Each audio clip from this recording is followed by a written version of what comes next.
We're going to put some chairs up on the stage now, and we're going to do our final talent panel. And you know, this is a global summit, and we're focused on global behavior. And I asked my favorite global influencers from LinkedIn to come to the conference. And Walla can come up, yeah? And Walla works in Bahrain for Kimberly-Clark, and I actually met Walla through LinkedIn, and we had the opportunity to connect in Europe. So if you'll have a seat. Just hi. Hi. Hi, hi. Hi, guys. Hi. Yeah. So I would say my mom would not understand that I'm 12,000 kilometers away. First time in US. Thanks a lot. Okay, thank you. And Jose from Syngenta in Argentina. Have a seat. And I met Jose through a research project, and he follows me on LinkedIn. And Mirand, come back to the stage, and we're going to really think about global talent.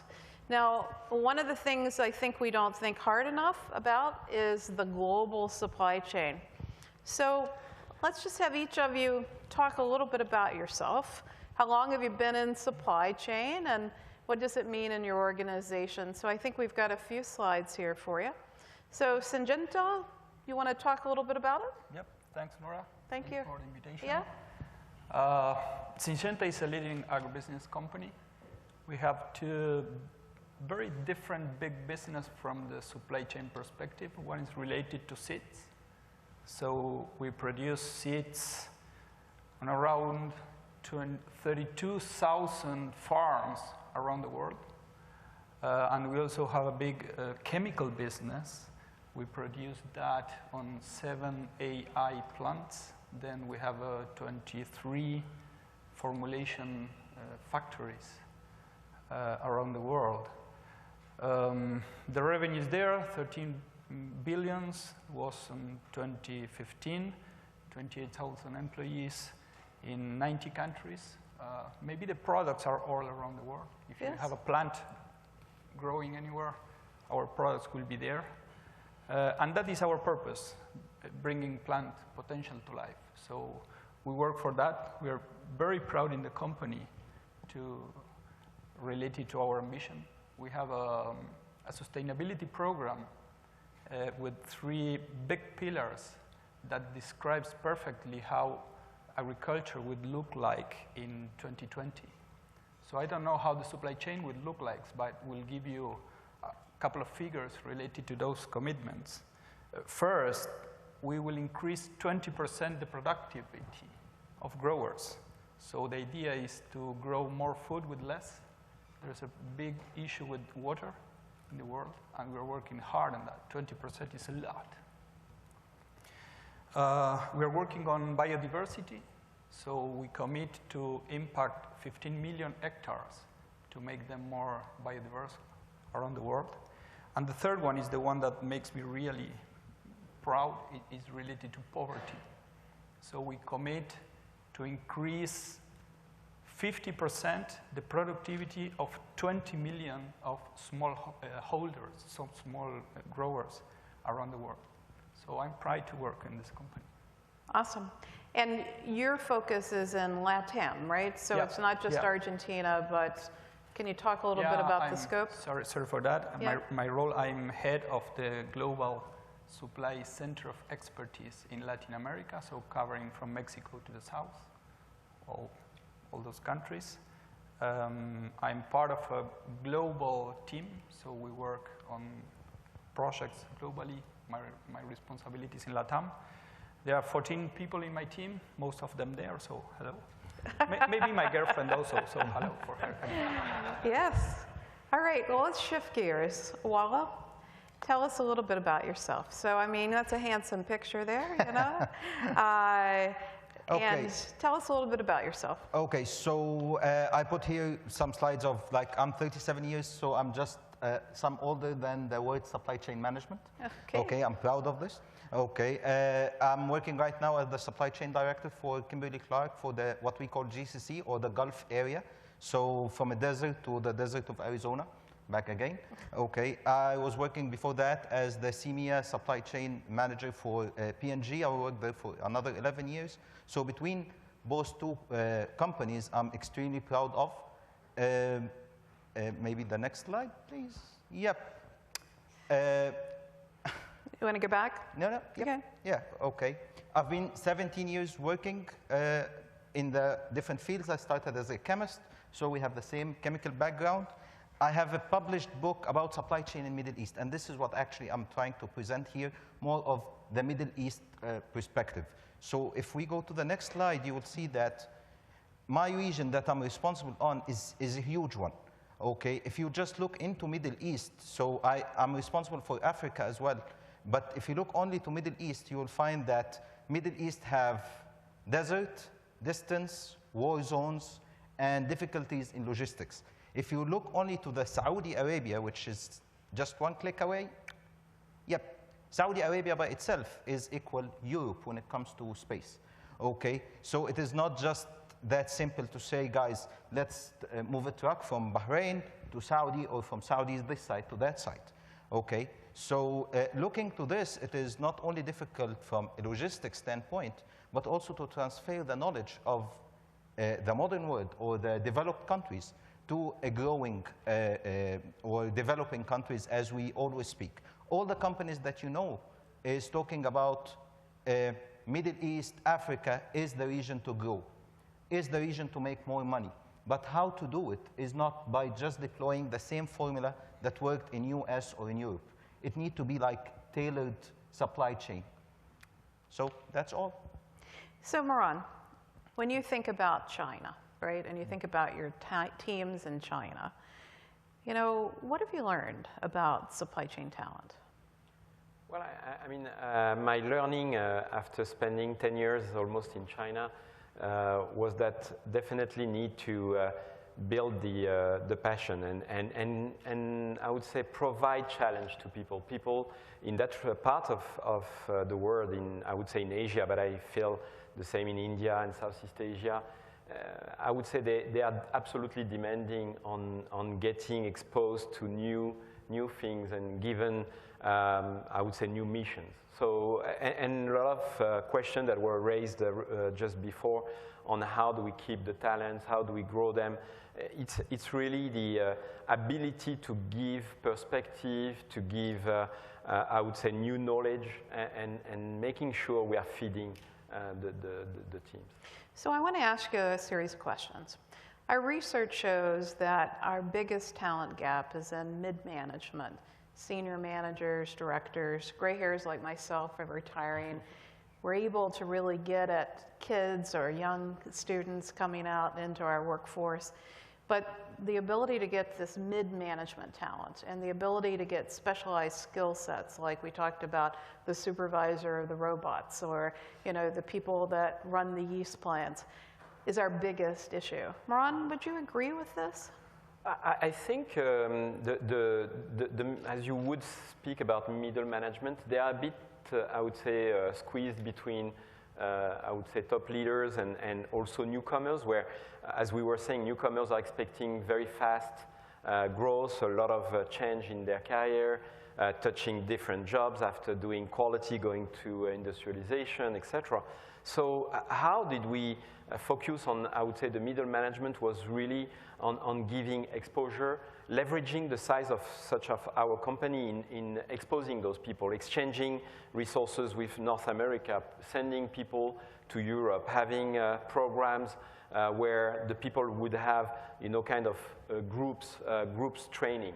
And I think the company has been quite successful at developing, I would say, on one side, the young talent. We have a program named Elite Young that was dedicated to, I would say, people below the 30s and so, and having also an intermediary leadership training with dedicated programs there. So Walla, how about yourself? How about Kimberly Clark? Is that the picture you see?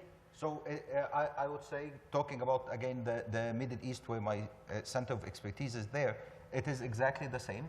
The entry level, as much as it is difficult to get, but the middle management, or I would say the supervisory level, and the level of knowledge is the most difficult one. Kimberly-Clark have the program for the supply chain internship, okay, that you start and they get you for like 9 months or 12 months according to the set of skills. And you get trained dedicated for supply chain. We have even some of our senior management available right now are graduate from this program who joined 12 years back in this program, which is still working on. Just if I look at it, as you were saying, people are retiring. People on the other side is, the knowledgeable people is into the sector of, I know it all, I don't want to change. And with all the new tools that is developing, and if you look to APO, the people are talking about it now, APO have been there for more than 20 years. Okay. The people need to learn different sets of skill, and I see it even difficult to myself right now to learn all this stuff. My daughter works with the phone that I gave her. I gave her my old phone.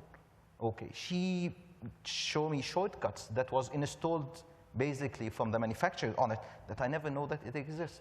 Right. My cars speak to me and I don't know. Yeah. Okay. Right. Jose, how about yourself? Is this the picture at Syngenta? We work a lot on that. Okay. I told you the other day, I'm not so afraid of this. I see the pipeline of talent. I see it there. Okay. I think we did a great job explaining what supply chain is. So people today understand better what's the profession, how you can achieve goals, personal goals, your life goals with this profession. So from that perspective, I see a lot of talent that is willing to work in supply chain. What maybe we suffer a little bit is regarding to certain locations or regarding to things we need related to the ways we manage our supply chain. So if you talk about a processing plant of seeds in the middle of anywhere, far away from any big city, maybe we have challenges there, but it's more related to the locations of these. You know, we produce seeds in Peru, or there are several locations that are quite difficult. But from the perspective of Latin America and Syngenta, we did a lot, and we have the talent. We have a very, very good pool of talent. So let's switch gears, because one of the things we asked the group was, what were the top 5 issues with companies are looking at talents, right? And you can see the increasing challenges about turnover, talent being pulled into other jobs, retirement of key people. But one of the things that really strikes me as you look at that upper right-hand corner around changing skill requirements and what's needed. Moran, what are the changing skill requirements that you think are needed at Schneider? And people that are looking at this online, what should they think about as they prepare for a career in supply chain? I believe we have been really changing our focus on and spending much more time and energy on driving competences towards planning, competences in logistics transportation, network modeling, as well as all, I would say we spoke a lot about data analytics, digitization. I would say we see things moving a lot on this area. I mean, moving from people who were doing the things towards people who are able to read the data, read the recommendation from the tool, and able to adjust algorithm, able to design the intelligence inside the tool. So I would say we really agree that the changing of skills is going to be a major driver for us in the supply chain. I think it's going to be a mixture of driving internal training and developing internal talents, recruiting people from outside, and having a proper balance between these two kind of sources. Jose, what do you think? Is changing skill requirements a challenge for you, and if so, what are they? Yeah, it is. I think it's the bigger. I agree, totally agree with that one. Okay. When I saw some slides of the Intel presentation, maybe 50% of the words that are there, I don't know what they are. Exactly, I had to look it up. So, and that is a challenge. It's a big, big challenge. We are prepared for that. We did, related to the Center of Expertise, we designed a cycle to understand pretty well what are the capabilities that we are trying to build in the company, and then we split those capabilities into specific skills. So we train our people on that, or we bring people with the knowledge from the market. So it's there. It's a big challenge. We're doing something on purpose, because if not, we're there. So I'm going to tell a story on you. When I first met you over the phone, when you did a research project, you had the courage to say, I don't know what that means, Laura. And I think so many people don't have that courage to say, I don't know what that means, right? So the fact that you'll admit that on stage, I just think is such an important skill, right? To say, I don't know what Hadoop means, or I don't know what XYZ means. Well, your perspective on this, would you agree with this chart? So the chart, you know, I'm an addict for it, okay, and I agree. I'll start from the same word, which is I had to look up many of the terminologies that we have used through those 2 days, looking to myself that I attend a conference every single month. So what, for the people who actually, again, to the concept of I know it all, or I just graduated from supply chain, or I'm a holder of an MBA, or whatever, okay. The change of skill requirements as well is changeable according to the place, okay. So yes, I can be brilliant. I was brilliant in supply chain in Egypt. Then when I moved to Nigeria, total different disaster. Okay, then moving to Gulf, it needed another set of skills. Yes, the core skill is exactly the same, but it is exactly like the core skill of walking. I cannot go to the mountain with the same shoes that I will go to the ice fort. It is different. Then comes the electronic collaboration, okay.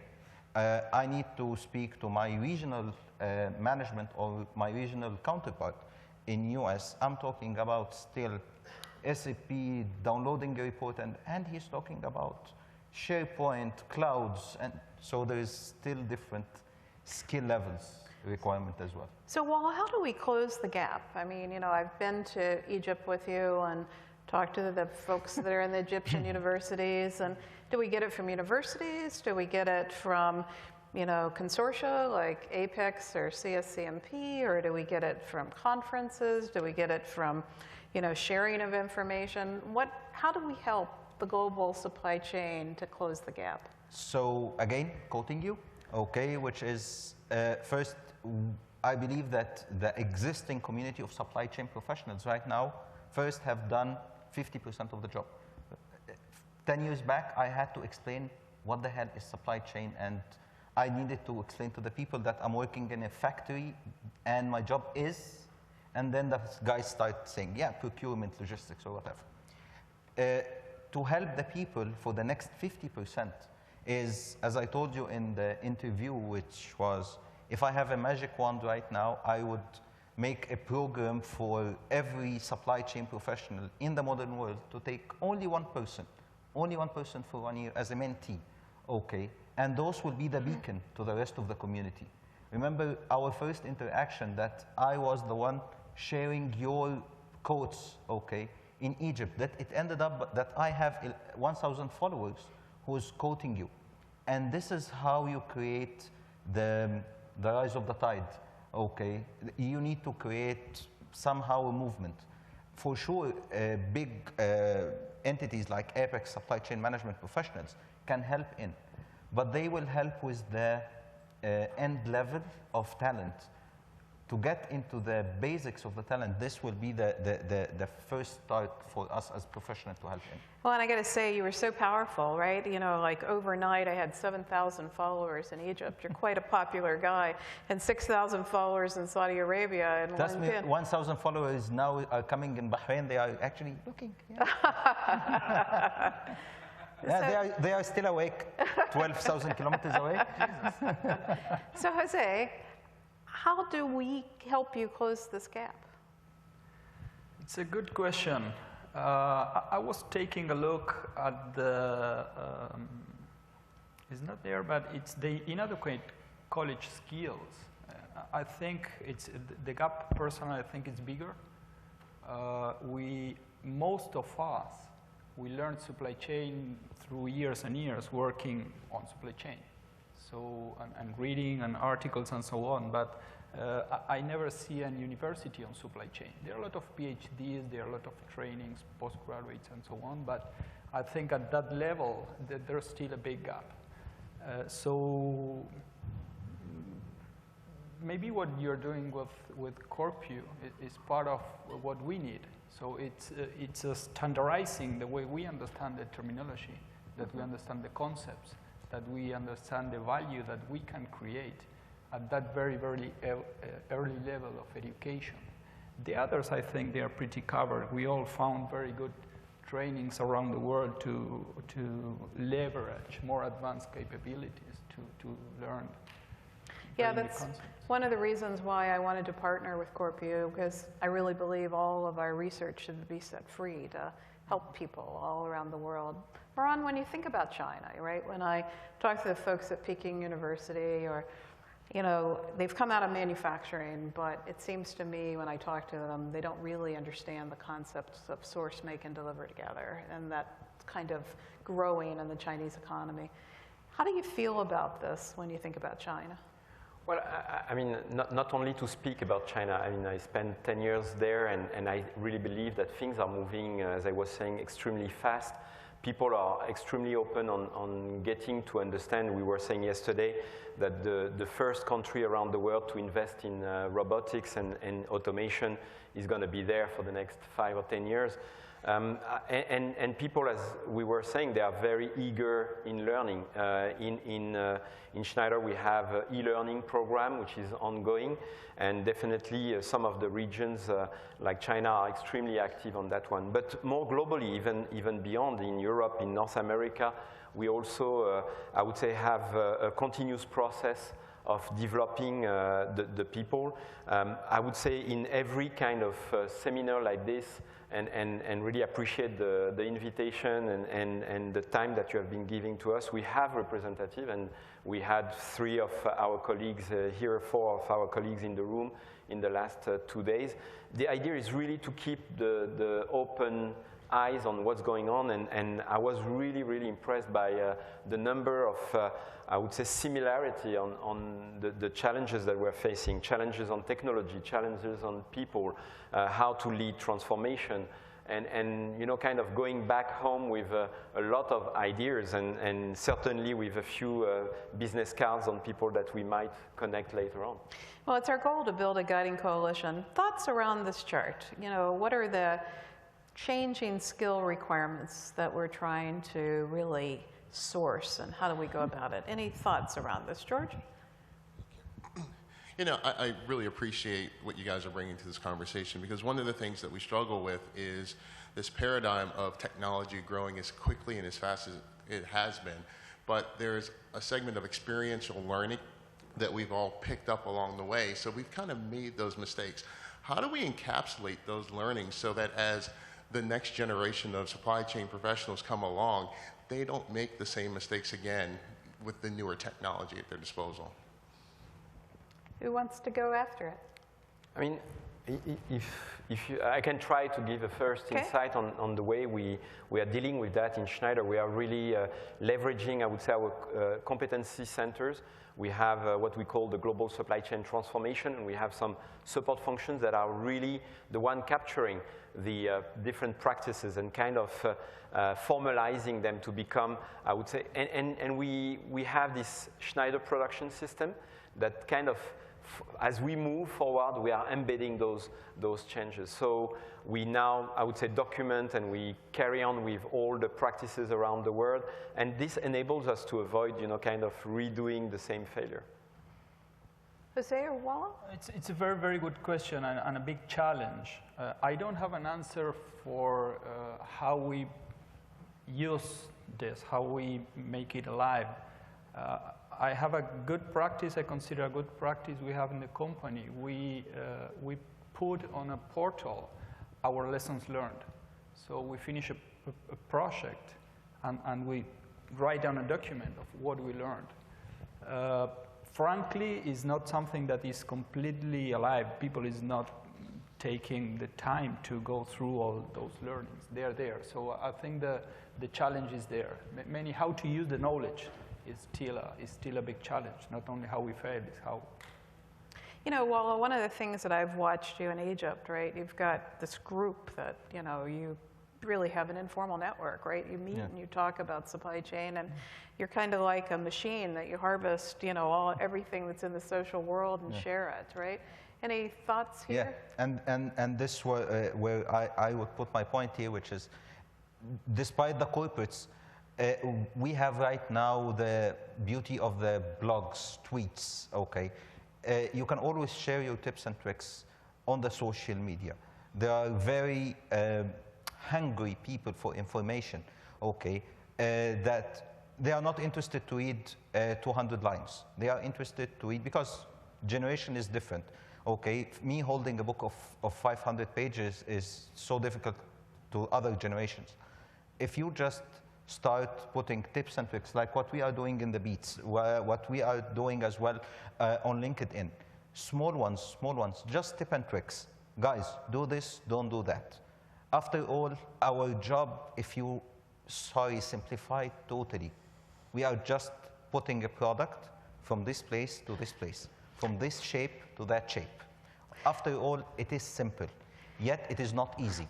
So we need to make our message to the new generation, to the new talent, to everyone, even the old generation as well, simple and easy. When I try to explain my job to my family, okay, my father, God bless his soul, he was 70 years old, okay, and he's an engineer. He knows what the hell is production.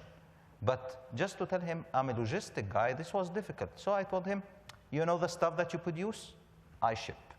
Okay. It was simple. Okay.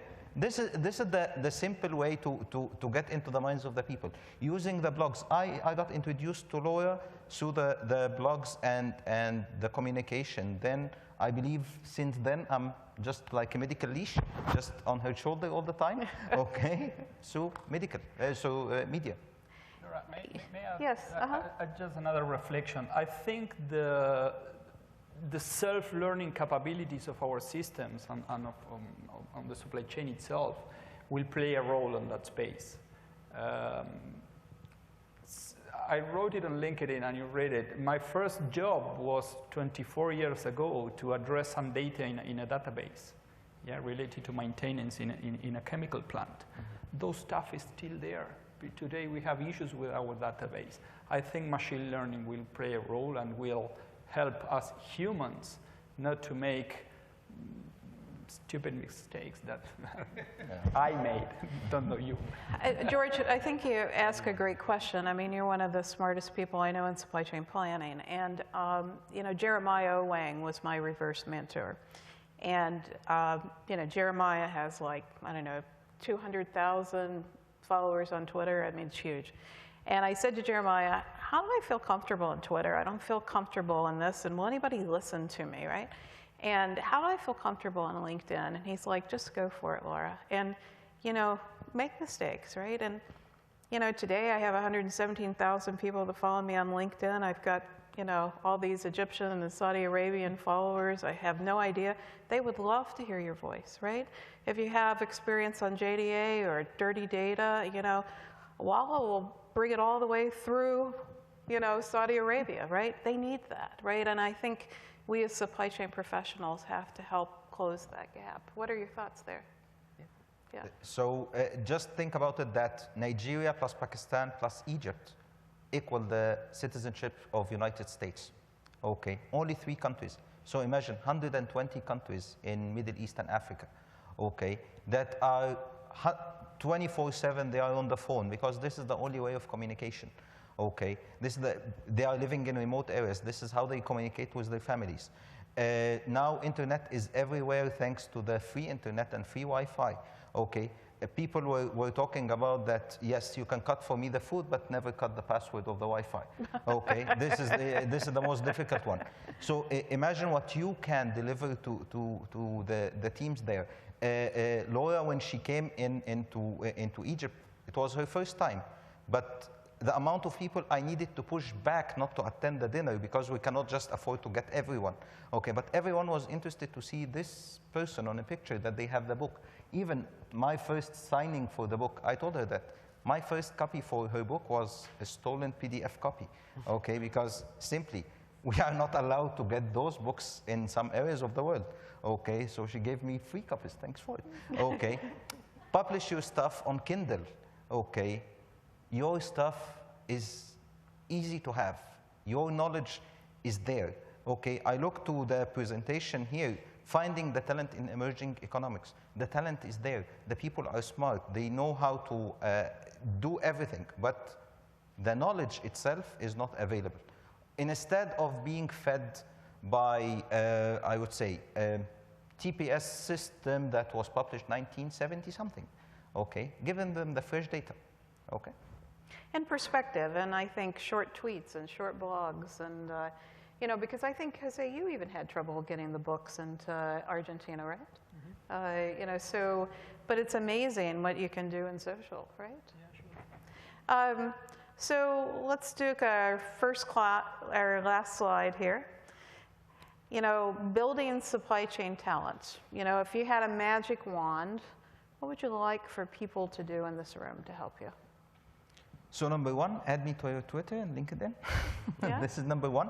Okay. Then please, whatever information that you have to offer, just offer it. Okay. We will filter it. It is exactly not like the data. We do not have this analytical mind. We'll just take it over and we'll adopt and adapt what can actually help us in our region. Because once we will help our region, Middle East and Africa, okay, you will make money here in US directly, because all the companies that we are operating, Coca-Cola, Pepsi, Procter, whatever, okay, the main branch is here, okay, it will come to you later on. Come and visit. Middle East is not only Dubai, with my due all respect, one of the most countries, okay. Really, it is, for me, whenever I visited Middle East, Dubai, guys, Dubai is Europe in Middle East, okay. Saudi Arabia, guys, the people there are not like wearing armor all the time. They are moving around. They have all the big brands. Okay. Bahrain, you cannot pinpoint the island, but it is there. Egypt, we do not ride camels and crocodiles for sure. Okay, we just have normal cars, SUVs. We have the latest Galaxy Note 7 that exploded, and everything is available. Okay, trust me, we get the technology even faster than you because we got it without taxes. First, yeah, guys, your prices here is extremely high compared to me. Okay, so please come along. Okay, you will always find, whenever you are in Bahrain or in Egypt, at least you will find my home to spend the night. Okay, come along. Okay. So if you had a magic wand, Jose, what would you like people to do to help you? First, I would say what I will do. So count on my LinkedIn for all your people. I will ask whatever is in my knowledge. I will share it. Any question, someone needs guidance, help, whatever, I'm available. So it's my commitment. Not on Twitter. I only have 18 followers there. So my God. Latin America is in a little bit in the middle, but then there are specific parts of Latin America that are exactly as you described. There's even no internet, so there's no internet. There's no electric power. So I think we have a big challenge there. Then, of course, there are very big cities and everything is there. So it depends on where you are, the challenge, how it looks like. Moran, if you had a magic wand, what would you like? I mean, after the several messages, I absolutely need to go to Egypt first. You know, he's got a bed for you, I think, you know. So that would be my first commitment. But no, I think really the take and give from such kind of event, and I will definitely promote our teams. And you know, Annette is a big supporter of all what you have been doing in the past years. I really think we need to better socialize our organization with all the interesting exchanges and experience sharing that have been taking place as well as taking place in the social medias. Thank you. Let's give them a hand. Thank you very much.